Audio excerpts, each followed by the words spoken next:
Bonjour Benoît, je m'appelle Michel, je suis de Fontainebleau et en fait je voulais savoir pour les macarons comment faire pour qu'ils soient bien lisses et qu'ils aient un joli pied. Voilà, merci. Bonjour Michel, bonjour à tous.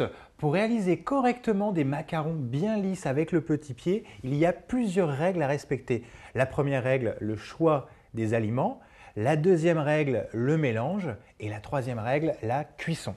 Donc les éléments que l'on a besoin pour faire les macarons sont le sucre glace, l'amande en poudre, du sucre semoule et des blancs d'œufs vieillis. Alors c'est quoi des blancs d'œufs vieillis? C'est des blancs que l'on prépare la veille, que l'on conserve au réfrigérateur et on a des blancs qui n'ont pas trop de force pour optimiser le côté très lisse du macaron. La première étape, on va monter les blancs. Alors monter les blancs, on met les blancs dans le batteur, on met une pincée de sucre et on démarre en petite vitesse. Voilà. Donc les blancs vont monter et l'amande et le sucre glace, je vais le mixer pour avoir une poudre très fine et très aérée pour pouvoir soulever notre petit macaron pour avoir le pied.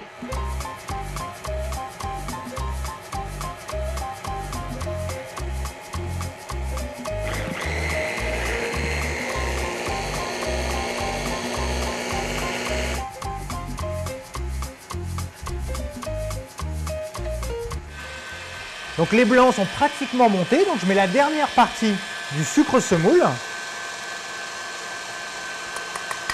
et je mets à fond le batteur pour les serrer, pour avoir quelque chose de bien ferme.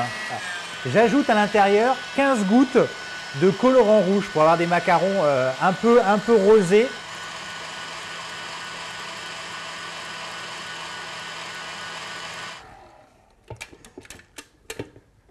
Hop.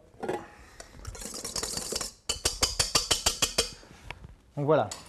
Donc là, je vais les débarrasser dans le saladier. Deuxième règle importante, c'est le mélange de l'amande et du sucre glace dans les blancs, ce que l'on appelle macaronner, macaronnage. Ce qu'il faut, c'est incorporer ce mélange en 3 fois. Donc on en met une première partie, un minimum en 3 fois. On utilise une maryse ou une spatule en plastique et on soulève la masse délicatement. Donc on part vers le centre, du centre, et on tourne le saladier.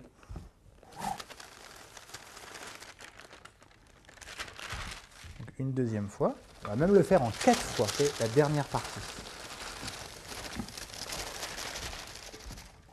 Alors voilà.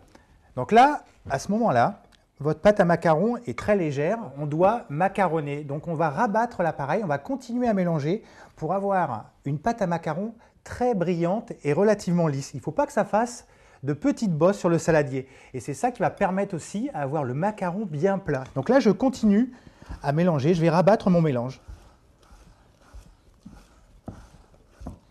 Après, vous prenez votre spatule, vous voyez, ça coule un petit peu. Donc étape suivante, la pâte à macarons sur la plaque.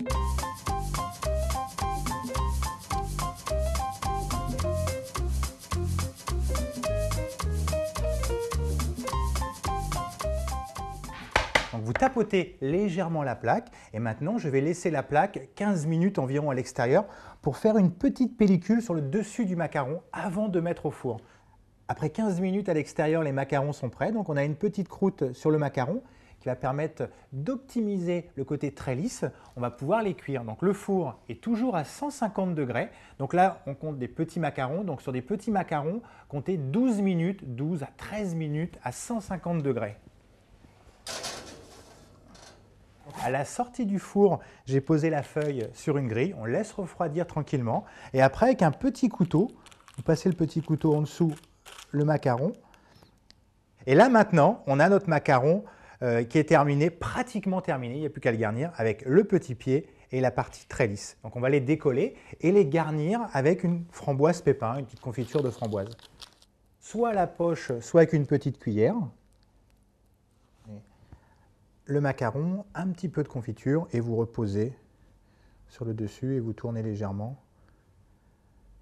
Et là on a notre macaron qui est prêt à être consommé, presque prêt, car après on va le mettre à conserver au réfrigérateur pendant environ 24 heures pour vraiment harmoniser tous les arômes. Donc voilà les diverses utilisations de la pâte à macarons. Donc le macaron en gâteau, donc ça c'est un gros macaron garni avec une crème pâtissière allégée et à l'intérieur des fruits frais, des framboises, des fraises, des fruits de saison, très agréable, accompagné avec un petit coulis. Le gâteau au blanc mangé avec à l'intérieur un petit noyau de coulis de fruits et juste les macarons autour en coque collée. Le petit macaron aux divers parfums, chocolat, pistache, réglisse, cassis. Alors là, libre à vous d'utiliser le parfum de votre choix. Les gros macarons, le macaron à la pistache, le macaron au citron, au chocolat, même un gâteau macaron chocolat avec des petits macarons chocolat et café.